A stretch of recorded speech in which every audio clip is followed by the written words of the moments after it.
Um, uh, Representative Hernandez, are you with us? Could you start us off by introducing yourself and explain why you're running for re-election, just briefly? Yeah. Hello, Rachel. Hello, Nigel. So just a little bit about myself. I grew up here in Oregon, was raised by an immigrant mom from Mexico, single mom. Grew up in extreme poverty. Actually grew up in East Portland, went to the school districts that I represent currently. Was first generation to go to college. Got my bachelor's from the University of Oregon in ethnic studies. And I got my master's in social work at Portland State, and have been a teacher, have worked in higher ed, and then started a nonprofit doing leadership development with young people, and have been doing community organizing for several years, pretty much 15 years of social justice work in my life. And this is my third race for hopefully a third term in the legislature.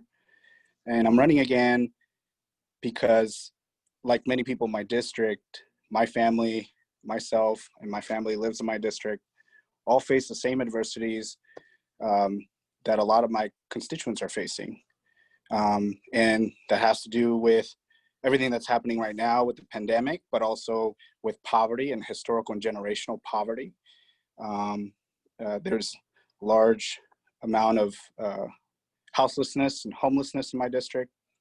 And that is showing up in our streets. And also there is crime has always been prevalent in my district, but it's especially up now more with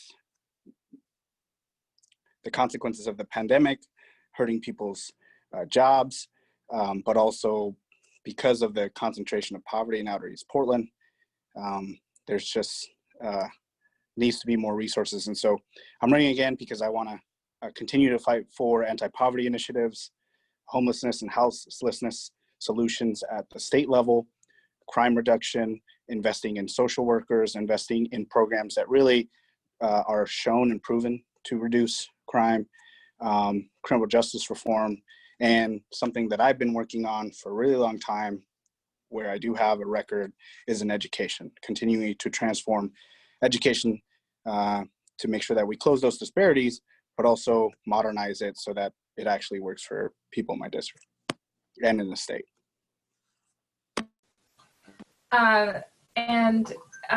If Mr. Simpson, could you explain why you are challenging the incumbent? Yep. Again, and introduce yourself. Sorry, give a brief bio. Thank you all again for your time today. Thank you, Representative Hernandez, for being here today as well. My name is Ashton Simpson. I was born and raised in Houston, Texas, in an underserved community in Northeast Houston. I knew that my chances were slim of ever attaining or becoming anything, so I got out. I actually joined the United States Air Force. I put in 8.5 years overseas and stateside as a civil engineering technician.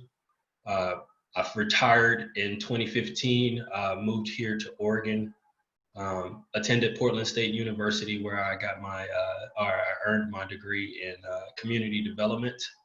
I then went to go work for Colas Construction as a project engineer.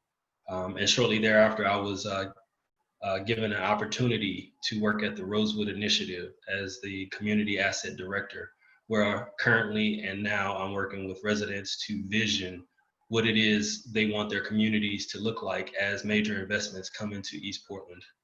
And the reason I'm running is because there is a total lack of leadership in this area. It is very unstable. When I say unstable, we know that there's a looming rent crisis coming. We have plenty of folks who need food boxes and care boxes that we're getting out on a daily basis. And honestly, there's 14 nonprofits that sit within this district, when all we need is one government leader to lead and take care of underserved communities.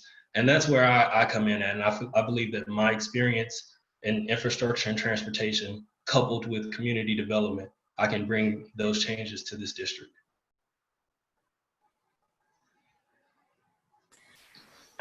Let's start with your first priority. What piece of legislation would you want to introduce first? We'll start with you, Mr.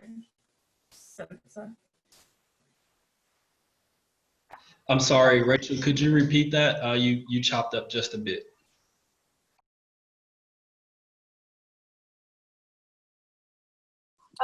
Oh, sorry. Piece of legislation, and I see on my computer that my internet connection is unstable. So if I fritz out, Nigel will take over. So Ashton, I don't know if you heard the question. What would be the first piece of legislation or legislative initiative that you would pursue if you were to be elected? Well, the first thing I would do is pursue something to keep our folks who are unstable in their homes. So we need to talk about rent and the rent moratorium and making sure that that is extended through or permanently taken care of, either from the state or federal side. And that, honestly, that's where I'm at with that, because we need to be able to keep folks in place here, because we cannot allow them to be displaced or put into a situation where they're facing houselessness. The burden of COVID and it's the issue it caused with rent is not the burden of the renter, but the burden of the landlord. And so in my mind, I should push forth legislation to take care of that landlord so we get the burden off the renters, so that they can, one, take care and maintain their family and feed their families and put food on their tables and pay their bills, but two, they don't have to worry about being kicked out on the streets. Great, thank you. Representative Hernandez, same question for you. If you were reelected, what would you make your first priority in the upcoming session? Thank you for the question, and thank you for hosting this. I have currently 9 LCs that are being drafted into bill concepts. And it's hard to choose because there's so many priorities in my district. There's so much hurt going on that, but I'll, right now, because it is such a huge thing in our communities, we need to be able to hold our officers accountable. And right now, there is still a lack of transparency. And there's a lack of statewide discipline standards. So I do have an LC. I know that there's others who are working on it. My LC is, I'm working in collaboration with a Republican senator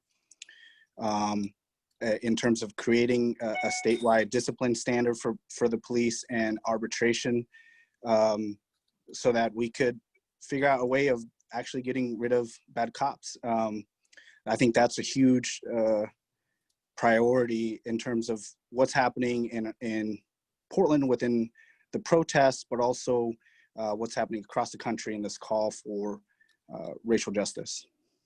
I'm happy to talk about my other LCs as well. Great, thank you. But let's stay with you for a moment. Let's stay, we won't go into those LCs right now, Representative, but tell us what you did in the past 2 years since we last had an endorsement interview with you. What piece of legislation that you either sponsored or worked on in a significant way that you think is most meaningful? Yeah, the biggest one, which came at the, I got elected to the school board when I was 25 and still serving. So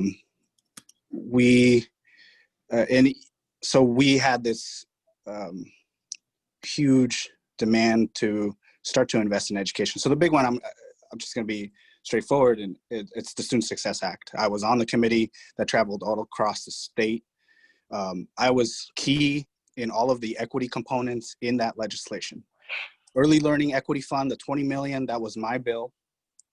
HB 2897, that was incorporated into the SSA Act, which is HB 3427.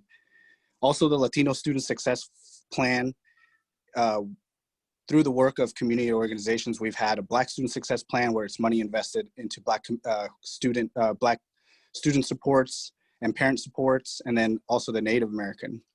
In my work, I was able to double the amount of invested for the Native to 6 million and for the Black student to 12 million, and get the Latino Student Success Plan initiated with $1 million investment, and hopefully grow to $37 million per biennium through the Student Success Act to really start to focus on these underrepresented students.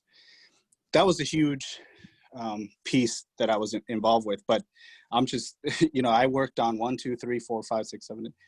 I worked on 15 pieces of legislation, and I was able to pass the majority of them. From the Oregon Voting Rights Act that pretty much changed how school district voting will happen. It allows an opportunity for school districts that do at-large voting to change to zones.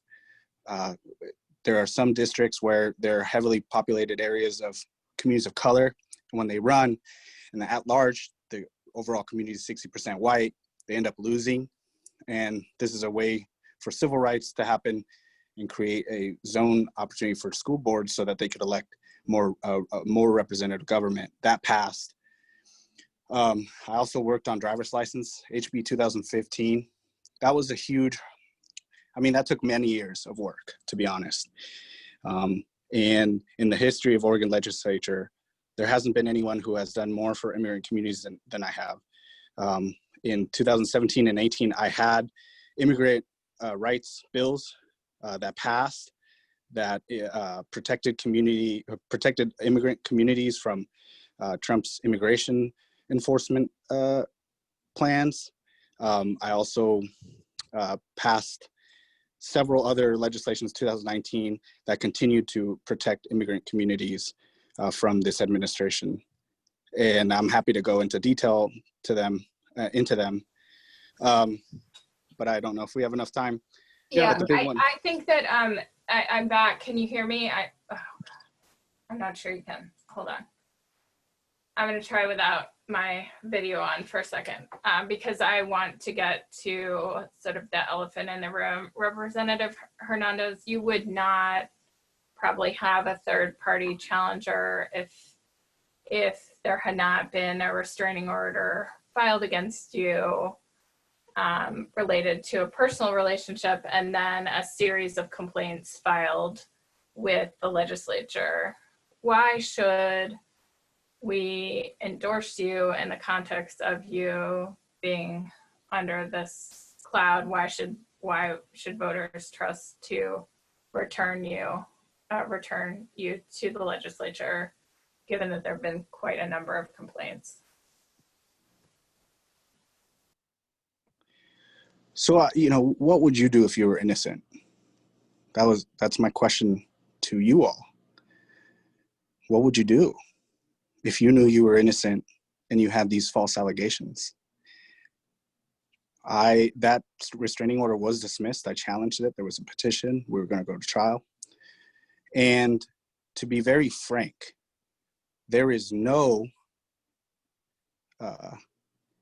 complaints from any individual that actually moved forward in the investigation. It was HR reports from legislators who either for secondhand or third hand decided to file reports that is being investigated. I know for a fact that I'm being Karen'd by Speaker Kotek and Senator Gelser. I know that. That's why I'm still here. Could I just follow? I didn't, Representative, you're being what by Kotek and Gelser? I didn't understand the verb. So the problem with journalists reporting during that time was that they didn't actually look into the details of what was actually happening. There were anonymous complaints that actually never moved forward that added to that number. But the truth is, the mandatory reports, the HR reports that were filed by Tina Kotek and filed by Senator Gelser, based on their secondhand or third-hand hearing of something, for example, Andrea Valderrama, my exes, so that they could be investigated.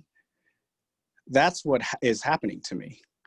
And that's why I'm still around. Who would want to put themselves towards months and months and months and months of this type of public humiliation and accusations? If I was guilty, I would have quit. So are you cooperating with the investigation that the legislative offices are conducting? Yes. Have you been interviewed by them? Yes and yes. Actually, it was supposed to come out in August. 84 days is the statutory requirement. I don't know why it hasn't come out. I can speculate as to why. Maybe the elections, I don't know. But I actually don't know why it hasn't come out. But statutorily, it should have come out 84 days ago. My understanding is that there was somebody else who came forward, and so the timeline was extended. Have you not been told that? There wasn't anybody that came forward. It was another mandatory report of a frivolous complaint from Senator Gelser.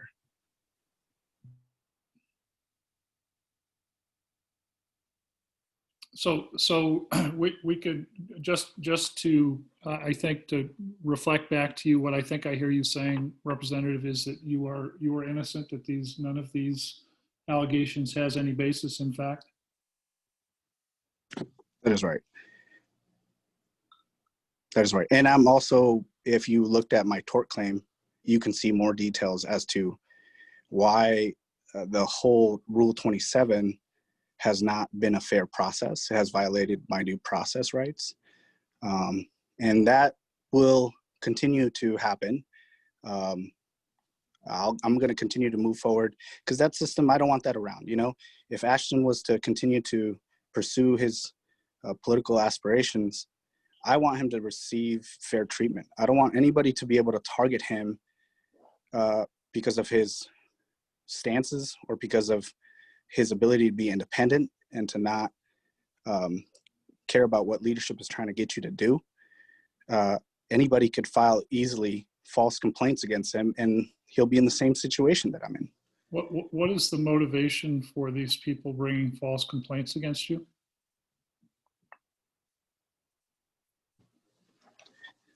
Why did Tina Kotek file this during the same time the restraining order happened? Is that your question? Yeah, I mean, frankly, until Representative Hernandez, I think you've walked through with us today some of the ways in which you've been a very effective legislator. I'm wondering, you know, it would be one thing if you were telling me that some of the people in the Republican Party who might have cast aspersions against you previously were your accusers, but we're talking about some pretty liberal Democrats who are going after you. So I guess you know, it's not partisan. So what's the motivation? So during the restraining order process, Tina Kotek called me and asked me to resign. And she said, there's going to be consequences if you don't resign. There's going to be more coming. I didn't resign. And here we are with a process that was initiated by her. This was a opportunity, I think, for Tina. And I think people probably believed the restraining order and they were like, it's time for him to go. But I am innocent. So these folks that are organizing, believing that I'm guilty of something, I have to be able to stay strong and know that I'm going to be exonerated. And I just got to wait because the truth always comes out at the end. Okay. Right. Rachel, if you don't mind, I have a couple of questions for Ashton. I did want to mention, and Sure. Nigel, you know this. You texted me during the PERS vote about HB 2015 being on the chopping block when I was not going to vote for PERS. Well, there's more to that story. She threatened me. Tina Kotek threatened to ruin my political and personal career. She didn't just threaten to remove me from committees, to kill my bills. She threatened to do this to me that is happening to me. So that's why I'm still here. I'm sorry, are you saying, just to be clear, are you saying she threatened you over the PERS vote prior to the Valderrama complaint? Correct. I'm talking about 2019 during that time. Yeah, okay. So if you did not vote the way she wanted you to on the PERS bill, she would ruin your career? Well, this was her talking point when she was trying to get me to vote for it. She was like, if you don't vote for it, I'm going to make sure you never win an election again. And I'm going to make sure that your career is over. That was one of many things she did to me during that time. Okay. All right. Thank you for adding that context. Ashton, one thing I wanted to ask you, going back to your biography, what has your level of civic involvement, what have you done that qualifies you for this job in terms of being engaged in your community or being active in committees or nonprofit organizations or volunteering? So I wear a few hats. One is I work at the Rosewood Initiative as a community asset director, working with our constituents in that area to, one, bring a healthier and better quality of life, but also two, working with PBOT to bring in major Metro to bring in major transportation investments. So I currently co-chair the Fixing Our Streets Oversight Committee, which is our 10-cent dime tax program. And because of COVID, we've taken a hit in revenue for obvious reasons because people aren't driving as much. But when running and fully successful, it is a mechanism that over a 4-year period brings in $75 million. Most of which, I have advocated that 50% of those projects come to East Portland. So we're talking about bringing in infrastructure, sidewalks, crosswalks, paving, lighting, things that we know people use every day when they walk out of their homes. As well as working with Metro, I sat on a local investment team last summer to identify the corridors that are on the Get Moving measure this fall. 2 of which sit in my district, 122nd and 162nd. If that passes, alone 162nd would get $90 million worth of investments. 900,000 of that will go to anti-displacement programming. So for me, I've already begun the path of governing. I just need to solidify that with an electoral seat. And this is the reason why I'm running, because I'm already doing work within my community. You know, we just sat here for about 10 minutes talking about a leader who is plagued in scandal. Guess what that did? That took away from actually talking about the issues going on in this district and talking about the people who need help. So now I feel like with me in leadership, you have someone who is not clouded, who is not distracted or a distraction for the people within this community who need it. You know, honestly, 14 nonprofits sit in this district, 14. We just need one solid leader in this district to shape it up. You cannot rely on us nonprofits to do the work that the government should be doing, because we don't have the capacity, nor can we sustain that. We don't have the resources. It is up to the state to take care of the people. And that's what I want to do. I want to come into this seat and I want to take care of the people in this district and not be distracted, because all this is just a big distraction.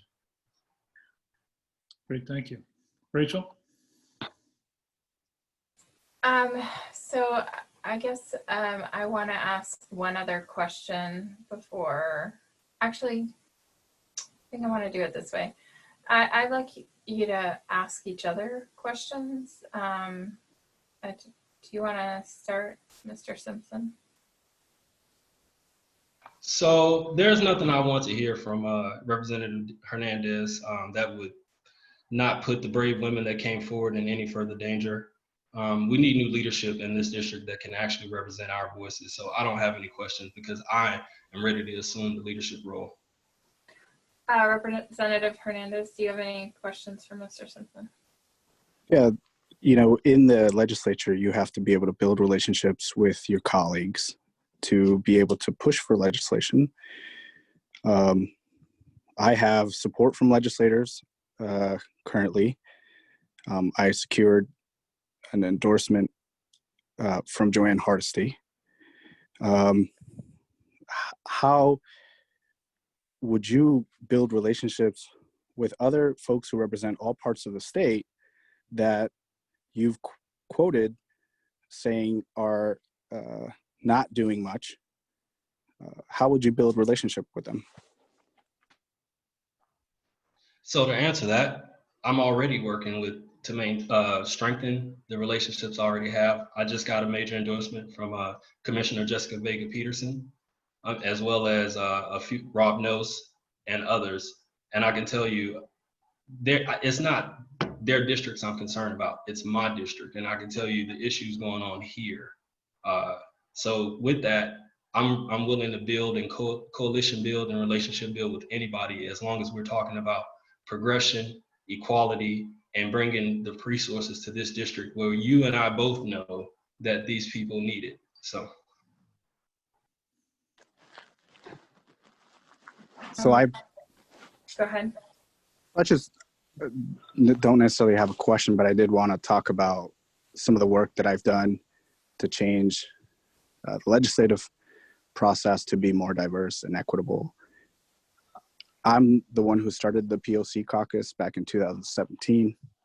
I was the first legislator to have a full staff of color, very diverse staff. I pressured and pushed for other offices to hire more people of color. I've helped pass racial justice policy since 2017.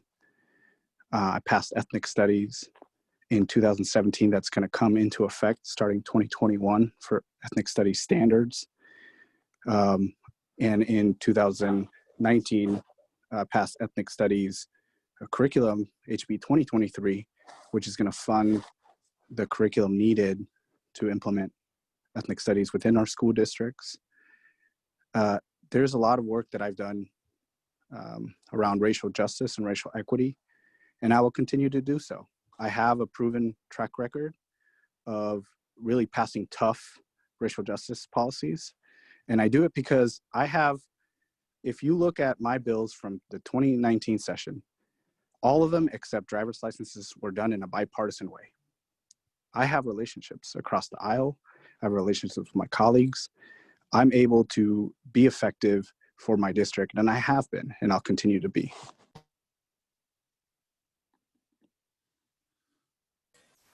All right. Well, I really appreciate both of you coming today to talk with us.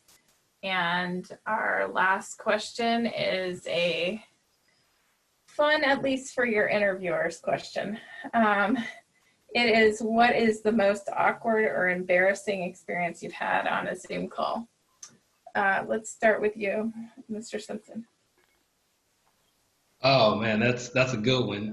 So I'm a single dad and I have an 8-year-old. So I'm making calls all day, and my kid will just pop in as I'm in the middle of talking, and I have to face palm him out. So that's like, he gets it, but yeah, absolutely that's the one, the Zoom bombs from my 8-year-old.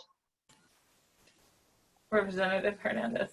I don't think that I've necessarily had one, but I've been behind somebody who was on a Zoom call, and that was really embarrassing because I was just coming out of the shower in a towel, and I didn't know they were on a Zoom call, and so here I am, like, obviously I'm covered waist down, but that was pretty embarrassing.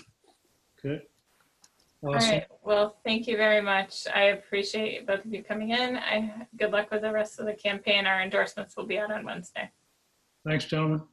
Thank you, Nigel. Thank you, Rachel. All right. Thank you. Thanks.